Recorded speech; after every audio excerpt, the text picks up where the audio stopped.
गुप्ता, आप सभी मीडिया बंधुओं को, पत्रकार बंधुओं को दिल की गहराइयों से हार्दिक हार्दिक अभिनंदन करती हूं और यहाँ की जामताड़ा की जनता जनार्दन को भी हार्दिक अभिनंदन करती हूं। मेरा संकल्प पत्र है, जामताड़ा में जेईई, नीट, जेपीएससी, यूपीएससी की तैयारी की कोचिंग नगर के बच्चों के लिए मैं अपने द्वारा मुफ्त में कराऊंगी। 16 वार्डों में एम्बुलेंस की सुविधा प्रदान करूंगी। फिलहाल अभी 5 सालों से कोरोना काल से ही मेरी एक एम्बुलेंस सेवा निःशुल्क प्रतिदिन जनता के लिए तैयार रहती है। प्रत्येक वार्ड में 150 सोलर स्ट्रीट लाइट लगवाऊंगी। जामताड़ा नगर में प्रत्येक वार्ड में एक डॉक्टर भीमराव अंबेडकर पुस्तकालय की स्थापना मैं करूंगी। प्रत्येक घर के दरवाजे से प्रतिदिन कचरा संग्रह किया जाएगा और उसे बाहर निकाला जाएगा। नगर सफाई कर्मियों को प्रति माह 30,000 वेतन तथा स्वास्थ्य बीमा सुविधा प्रदान करूंगी। फुटपाथ दुकानदारों, ठेला दुकानदारों और सब्जी विक्रेताओं के लिए नगर पंचायत की ओर से समुचित व्यवस्था तथा ऋण की सुविधा भी दी जाएगी। प्रत्येक वार्ड में सार्वजनिक शौचालयों की व्यवस्था की जाएगी तथा गांधी मैदान में भी सार्वजनिक शौचालय बने और पेयजल की समुचित उपलब्धता निश्चित की जाएगी।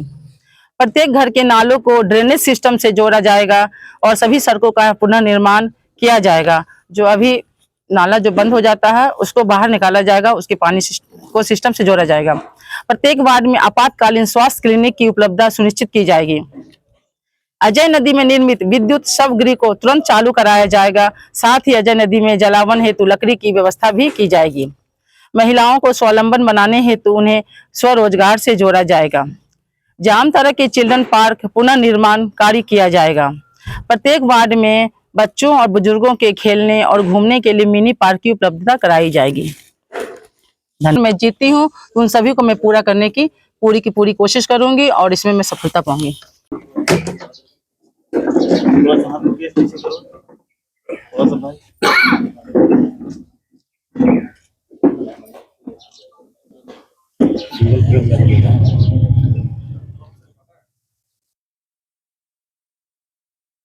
और बीजेपी को कैंडिडेट को जिताएंगे। उस समय कहां गए थे वो लोग? क्यों मुख मोड़ लिए थे बीजेपी के कार्यकर्ता लोग? और बीजेपी के कार्यकर्ता लोग सक्रिय भूमिका निभाते तो शायद हम कहते हैं कि सीधा सोरेन का हार का मुंह नहीं दिखना पड़ता, लेकिन हार का मुंह दिखना पड़ा ओनली टू जो सो कॉल्ड बीजेपी का अभी नेता उभर के सामने आ रहे हैं जो हम बीजेपी हैं, हम बीजेपी को सपोर्ट करते हैं। लेकिन आप लोगों के सामने आईने के समान स्पष्ट है, आप लोग विगत इलेक्शन में देखे हैं और अभी वही लोग बीजेपी को झोला ढोके कहते हैं जो हम लोग बहुत बड़ा बीजेपी का नेता है और बीजेपी को सपोर्ट करें।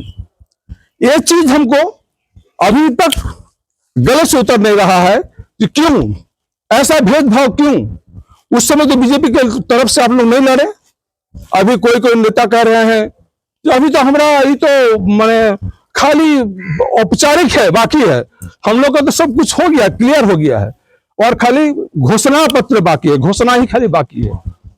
उस नेताओं से हम विनम्र निवेदन करना चाहता हूँ, सम्मानपूर्वक निवेदन करना चाहता हूँ। उस समय बीजेपी का आप लोग क्यों नहीं सपोर्ट किए?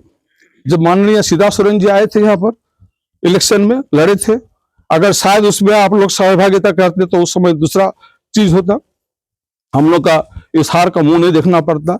इसीलिए सभी से मैं निवेदन करता हूं कि इस तरह का जो नेता लोग अभी उभर के सामने आ रहे हैं उसका बयानबाजी से आप लोग सभी नगर के वासी बचिए और भविष्य को जामताड़ा को एक स्वच्छ जामताड़ा और एक सुंदर जामताड़ा बनाने के लिए जो कर्मठ उम्मीदवार हैं, जो गरीबों का दुख के साथ आए हैं, दुख में सहभागिता किए हैं, जो कोविड-19 में भी हम लोग देखे हैं, कोविड-19 के समय में भी खाना इत्यादि देकर सब गरीबों का जो उन्होंने देख रेख किए हैं, गरीबों को सुविधा प्रदान किए हैं, उस दिन को याद करके सभी शहरवासियों से